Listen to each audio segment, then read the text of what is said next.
ये बांदा का इतिहास बांदा बुंदेलखंड की विराट ऐतिहासिक धरोहर रही है। और जैसा इसका नाम विराटपुर है, तो सचमुच ये महाभारतकालीन एक प्रकार का नगर है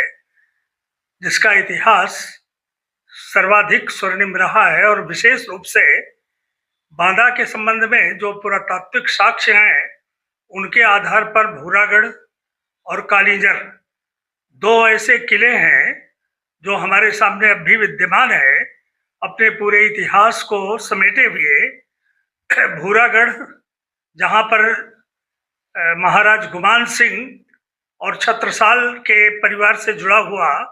एक किला है, जो बराबर प्रतिरोध के लिए जाना जाता है और जहां पर सैकड़ों वीरों ने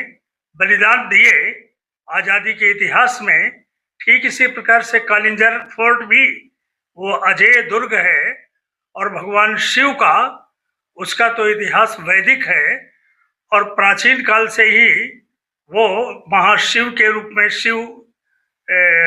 दुर्ग के रूप में और अजय दुर्ग के रूप में जाना जाता रहा है। तो ये दोनों किले हमारी रक्षा के लिए, सुरक्षा के लिए और भारतीय इतिहास के लिए सर्वाधिक महत्वपूर्ण प्रतीत होते हैं। क्या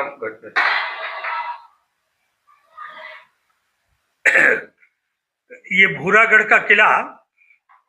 आजादी के इतिहास के लिए विशेष रूप से जाना जाता है। अंग्रेजों ने भूरागढ़ के आसपास के क्षेत्र में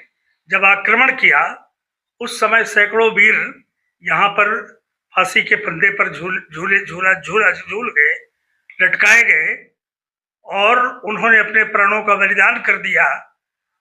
वहां के आसपास का क्षेत्र युद्ध का ही क्षेत्र रहा है, तो वो स्मारक के रूप में अब भी वहां पर उन शहीदों की स्मृति में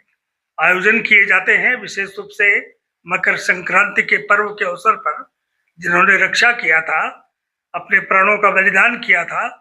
उसमें सभी वर्ण के लोग थे, सभी वर्ग के लोग थे जिन्होंने इस किले की रक्षा की थी और आजादी के समय में अपने प्राणों का बलिदान दिया था। काल से भारतीय इतिहास को बराबर आक्रांताओं के द्वारा जब जब युद्ध हुए कालिंजर में, वहां शेर शाह भी आ रहा था, पराजित हुआ था और महारानी दुर्गावती भी उस किले में रही, जिनका इतिहास बुंदेलखंड